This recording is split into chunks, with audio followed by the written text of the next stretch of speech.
ഇനി IC Balakrishnan MLA എന്ന് ചോദ്യം ചെയ്യുന്ന ദിവസമാണ്. കാരണം കോടതി പറഞ്ഞിരിക്കുന്നത് ഇന്ന് മുതൽ 3 ദിവസം സമയബന്ധിത കസ്റ്റഡിയിൽ ചോദ്യം ചെയ്യാമെന്നാണ്. 10 മണി മുതൽ 4 മണി വരെയാണ് മുൻകൂർ ജാമ്യത്തിൽ അനുവദിച്ചിരിക്കുന്ന സമയബന്ധിത കസ്റ്റഡി എന്ന് പറയുന്നത്. ഒപ്പം തന്നെ MLA ഓഫീസിൽ പരിശോധന നടത്താനുള്ള സാഹചര്യം ഉണ്ടായെന്നാണ് മനസ്സിലാക്കാൻ കഴിയുന്നത്. അനൂപ് വയനാട്ടിൽ നിന്ന് നമ്മളോടൊപ്പം ചേരുകയാണ്. എന്താണ് സംഭവിക്കുന്നതെന്ന് നമുക്ക് നോക്കാം. ഒപ്പം തന്നെ ഇന്നലെ ND അപ്പച്ചൻ്റെയും KK ഗോപിനാഥിൻ്റെയും അറസ്റ്റ് കൂടി രേഖപ്പെടുത്തിയ സാഹചര്യമുണ്ട്. Anoop, good morning. Morning Manu. Anoop, ഇന്ന് ഏറ്റവും പ്രധാനപ്പെട്ട ദിവസമാണ്. IC ബാലകൃഷ്ണൻ MLA ഇന്ന് ചോദ്യം ചെയ്യുകയാണ് ഈ കേസുമായി ബന്ധപ്പെട്ട്. സമയബന്ധിത കസ്റ്റഡിയാണ്, മുൻകൂർ ജാമ്യമുണ്ട് എന്നതൊക്കെ വസ്തുത തന്നെ. പക്ഷേ ഒരു MLA ഇതുപോലൊരു കേസിൽ നമ്മുടെ നാട്ടിൽ പോലീസിന്റെ മുൻപിലേക്ക്, നിയമത്തിന് മുൻപിലേക്ക് വരുന്നത് ഒരുപക്ഷെ ചരിത്രത്തിൽ ആദ്യമായിട്ടാണെന്ന് തോന്നുന്നു. അതേ മനു, അസാധാരണമായ സംഭവ വികാസങ്ങളാണ് കഴിഞ്ഞ ഒരു മാസക്കാലമായി വയനാട്ടിൽ നടക്കുന്നത്. NM Vijayan, DCC treasurer NM വിജയന്റെ ദാരുണമായ ആത്മഹത്യക്കും മകന്റെ മരണത്തിനും ശേഷം ഉയർന്നു വന്നിട്ടുള്ള സംഭവ വികാസങ്ങളെല്ലാം ആ വിധത്തിലുള്ളതാണ്. ഏതായാലും ആ കേസിൽ ഒരു ജനപ്രതിനിധി തന്നെ ഒരു ആത്മഹത്യാ പ്രേരണ കേസിൽ പോലീസിന് മുമ്പാകെ ഇന്ന് ഹാജരാവുകയാണ്. കൽപ്പറ്റ പ്രിൻസിപ്പൽ ആൻഡ് സെഷൻസ് കോടതി കഴിഞ്ഞ അവർക്ക് ഈ കേസുമായി ബന്ധപ്പെട്ട്, ആത്മഹത്യാ പ്രേരണ കേസുമായി ബന്ധപ്പെട്ട് മുൻകൂർ ജാമ്യം അനുവദിച്ച് നാം കണ്ടതാണ്. അതിൽ ഉൾപ്പെടുത്തിയ കർശനമായ ചില ജാമ്യ വ്യവസ്ഥകൾ ഉണ്ടായിരുന്നു, ഉപാധികൾ ഉണ്ടായിരുന്നു. അതായിരുന്നു 3 ദിവസത്തെ സമയബന്ധിത പോലീസ് കസ്റ്റഡി. 3 ദിവസവും രാവിലെ മുതൽ വൈകിട്ട് വരെ ഈ ജനപ്രതിനിധി പോലീസ് സ്റ്റേഷനിൽ ഹാജരായി ചോദ്യങ്ങൾ നേരിടേണ്ടി വരും, അല്ലെങ്കിൽ നേരിടണം. ഈ ആത്മഹത്യാ പ്രേരണ കേസുമായി ബന്ധപ്പെട്ട് പുറത്തു വന്നിട്ടുള്ള, അല്ലെങ്കിൽ അതിനുശേഷം പുറത്തു വന്നിട്ടുള്ള ആത്മഹത്യാ കുറിപ്പിൽ പരാമർശിച്ച വിവിധ സംഭവങ്ങളെ കുറിച്ചാണ് പോലീസിന് പ്രധാനമായും IC ബാലകൃഷ്ണൻ MLA നിന്ന് വിവരങ്ങൾ ശേഖരിക്കേണ്ടത്. അതിൽ പ്രധാനപ്പെട്ടത് IC ബാലകൃഷ്ണൻ ഇടപെട്ട് നിയമന കോഴയിൽ പണം വാങ്ങിയെന്നും പിന്നീട് അത് തിരിച്ചു നൽകാൻ തയ്യാറായില്ല എന്നത് ഉൾപ്പെടെയുള്ള പ്രധാനപ്പെട്ട വിവരങ്ങളാണ്.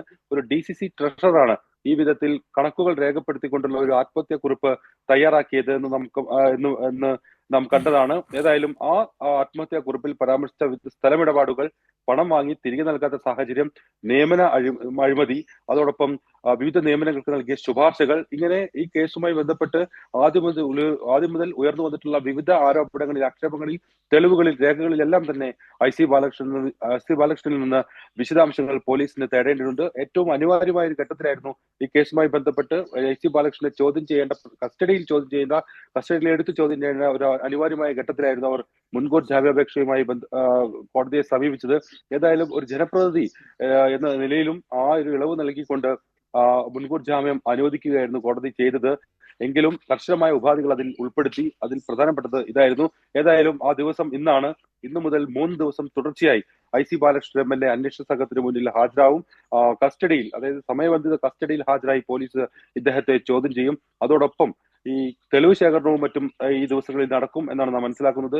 MLA ഓഫീസിൽ, MLAയുടെ വസതിയിൽ, DCC ഓഫീസിൽ ഉൾപ്പെടെ MLAയെയും എത്തിച്ച് ചോദ്യം ചെയ്യുന്നതിനുള്ള നടപടികളാണ് ഏതായാലും നടക്കുന്നത്. ആ ഒരു നീക്കമാണ് നടക്കുന്നത്. അത് അനിവാര്യവുമാണ് ഈ കേസുമായി ബന്ധപ്പെട്ട്. IC ബാലകൃഷ്ണൻ ഒരു കാര്യം പറയാം. ഇപ്പോൾ KK ഗോപിനാഥനും ND അപ്പച്ചനും അറസ്റ്റിലായല്ലോ. ഇപ്പോൾ മുൻകൂർ ജാമ്യമുണ്ട് എന്നതുകൊണ്ട് അറസ്റ്റിന്റെ സാധ്യതകൾ ഇല്ലാതാകുന്നില്ല, ജാമ്യത്തിൽ വിടണമെന്ന് മാത്രമേ ഉള്ളൂ. ഈ ചോദ്യം ചെയ്ത് മുന്നോട്ട് പോകുമ്പോൾ തെളിവുകളും മറ്റു കാര്യങ്ങളും ഒക്കെ ശക്തമായതുകൊണ്ട് തന്നെ ഒരുപക്ഷെ IC ബാലകൃഷ്ണന്റെ അറസ്റ്റിനുള്ള സാധ്യതയും തള്ളിക്കളയാൻ കഴിയില്ല. അത് സ്പീക്കറെ അറിയിച്ച് അതിന്റെ നടപടിക്രമങ്ങൾ പാലിക്കണമെന്ന് മാത്രമല്ലേ? ഇതിനകം അറസ്റ്റിലായിട്ടുണ്ട്. അവരെ ഇന്നലെ കഴിഞ്ഞ ദിവസം 3 ദിവസത്തെ കസ്റ്റഡിയിൽ ചോദ്യം ചെയ്തതിനു ശേഷമാണ് അവരെ അറസ്റ്റ് ചെയ്ത് കഴിഞ്ഞ ദിവസം വിട്ടയച്ചത്. ആ രണ്ടുപേരുടെയും ഈ ചോദ്യം ചെയ്യൽ പൂർത്തിയായിട്ടുണ്ട്. സ്വാഭാവികമായി ഈ കേസിലെ 1-ാം പ്രതിയാണ് IC ബാലകൃഷ്ണൻ. അറസ്റ്റ് ഉൾപ്പെടെയുള്ള നടപടികൾ IC ബാലകൃഷ്ണനും നേരിടേണ്ടി വരും. അതിൽ ഏറ്റവും പ്രധാനപ്പെട്ടത് ഈ കത്തിലും അതുമായിട്ട് അനുബന്ധമായി പുറത്തു വന്ന പല ആക്ഷേപങ്ങളിലും വെളിപ്പെടുത്തലുകളും എല്ലാം പ്രധാന ആരോപണം നേരിട്ടത് IC ബാലകൃഷ്ണൻ MLAക്കെതിരെയാണ്. അതുകൊണ്ട് തന്നെ ചോദ്യം ചെയ്യൽ ഏറ്റവും വിശദമായി, സമഗ്രമായി പൂർത്തീകരിക്കാനുള്ള ശ്രമത്തിലാണ് അന്വേഷണ സംഘം. IC ബാലകൃഷ്ണനെ ചോദ്യം ചെയ്തതിനു ശേഷം ഈ കേസിലെ 2ഉം 3ഉം പ്രതികളെ വീണ്ടും ചോദ്യം ചെയ്യേണ്ടി വന്നാൽ ആ വിധത്തിലുള്ള നടപടിയിലേക്കും പോലീസ് കടക്കും. IC ബാലകൃഷ്ണനെതിരെ വിവിധ തെളിവുകൾ ഈ ചോദ്യം ചെയ്യലിനിടെ അന്വേഷണ സംഘത്തിന് ലഭിച്ചിട്ടുണ്ടെന്നുള്ളതും ഒരു പ്രധാനപ്പെട്ട കാര്യമാണ്. അതിൽ പ്രധാനം KK ഗോപിനാഥിന്റെ വീട് റെയ്ഡ് ചെയ്ത്, കഴിഞ്ഞ ദിവസം വീട് റെയ്ഡ് ചെയ്തിരുന്നു. KK ഗോപിനാഥിനെയും എത്തിച്ചാണ് ഈ റെയ്ഡ് നടത്തിയത്. ആ റെയ്ഡിൽ കണ്ടെത്തിയ വിവിധ വിവരങ്ങളുണ്ട്, വിവിധ രേഖകളുണ്ട്.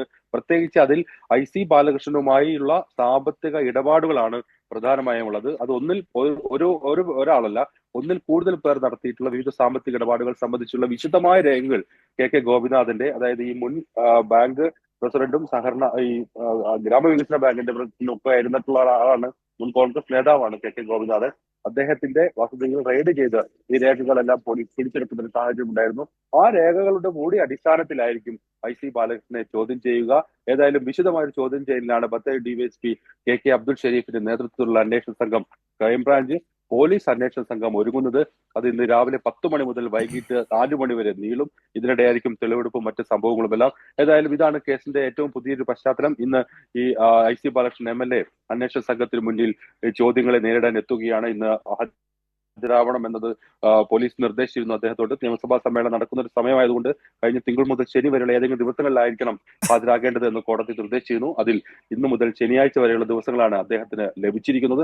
ഏതായാലും IC ബാലകൃഷ്ണൻ നിന്ന് തന്നെയാണ് ഈ കേസിന്റെ സുപ്രധാനമായ വിവരങ്ങൾ പോലീസിന് തേടാനുള്ളത്. സ്വാഭാവികമായും വിവിധ തെളിവുകൾ പ്രതികൂലമായ ഒരു സാഹചര്യത്തിലും ഈ കേസിൽ പ്രത്യക്ഷത്തിൽ ഒന്നാം പ്രതിയായി നിൽക്കുന്നത് IC ബാലകൃഷ്ണൻ ആയതിനാലും അടുത്ത ദിവസങ്ങളിൽ തന്നെ ചോദ്യം ചെയ്യൽ തുടരുന്നവരുടെ അദ്ദേഹത്തിന്റെ അറസ്റ്റും ഉൾപ്പെടെ രേഖപ്പെടുത്തും. കഴിഞ്ഞ ദിവസം കെ ഗോപിനാഥനെയും DCC പ്രസിഡന്റ് ND അപ്പച്ചനെയും അറസ്റ്റ് ചെയ്ത് 1 ലക്ഷം രൂപയുടെ ബോണ്ടിലും 2 ആൾജാമ്യത്തിലുമെല്ലാമാണ് വിട്ടയച്ചത്. ഏതായാലും ശരി അനൂപ്, ഏതായാലും നമ്മൾ അതിനാണ് ഇന്ന് കാത്തിരിക്കുന്നത്. ഇന്നത്തെ ദിവസം എന്ന് പറയുന്നത് IC ബാലകൃഷ്ണനെ ചോദ്യം ചെയ്യുക എന്നതാണ് ഇന്നത്തെ ഏറ്റവും പ്രധാനപ്പെട്ട വാർത്തയായി നമ്മുടെ മുൻപിലേക്ക് വരുന്നത്.